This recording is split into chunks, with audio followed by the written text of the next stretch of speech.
Unobserved, he's sure. Almost everything is already packed, of course. The company sent a crew to do most of the packing a week before. Obviously, that's how it's done nowadays. First a packing crew, then a moving crew. The packing crew must go job to job, just packing. Specialists, more efficient. The world has changed mightily in the 40 years they've been in this house. And for the last week, he and Rose have been wandering among the cartons as if through a cardboard graveyard. The last few things, though, the big things, this crew packs. He can see they know what they're doing. They take care of the big empire mirror, swaddle it in protective layers, then build a protective wooden box around it. Such care is amusing, considering how haphazardly the mirror came in here. He and Rose got it at an estate sale. They were kids, really. Or so it seems now, from this perspective. They'd just bought the house. Nobody wanted it, a big, gaudy old thing like that. Didn't even have a price tag on it.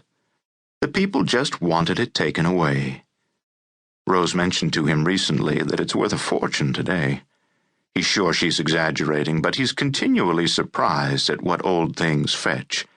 You watch that show on PBS, and it's astonishing. He watches them pack the big oils.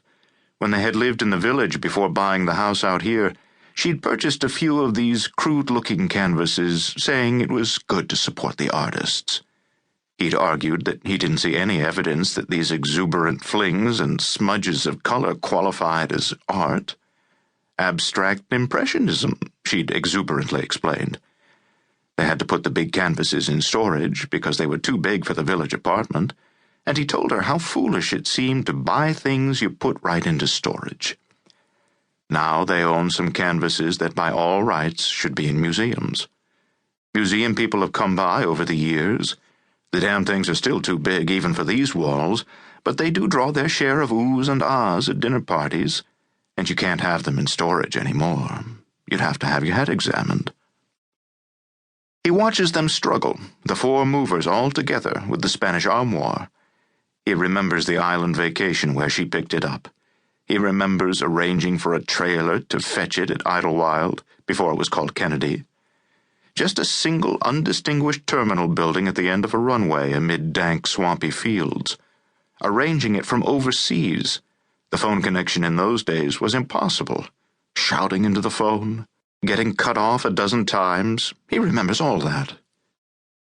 They're a good crew, he sees, working together, the foreman calling out the directions calmly and accurately, everybody's eyes on doorways, on door jambs. He can see he'll have nothing to complain about. He watches them struggling with the highboy, some famous maker in Philadelphia, he remembers. There was debate, and some research done some years ago about whether it belonged at one point to John Adams. He forgot all about that until this moment, because he forgot all about the highboy. It's not the kind of thing you think about. The two younger movers, as they pass him, look over and smile pleasantly. He can't tell if that's company training or are they just decent men who see an old couple moving out after a lifetime. Seems like the latter. Seems sincere. But he isn't so naive about the world to think that they might not merely be pasted-on smiles. Cartons of dishes passed down from Rose's mother and her mother's mother, and removed, much like this, no doubt, when they'd left their homes in Cambridge and on the Cape, into the smaller, squarish paneled trucks of a couple of generations ago.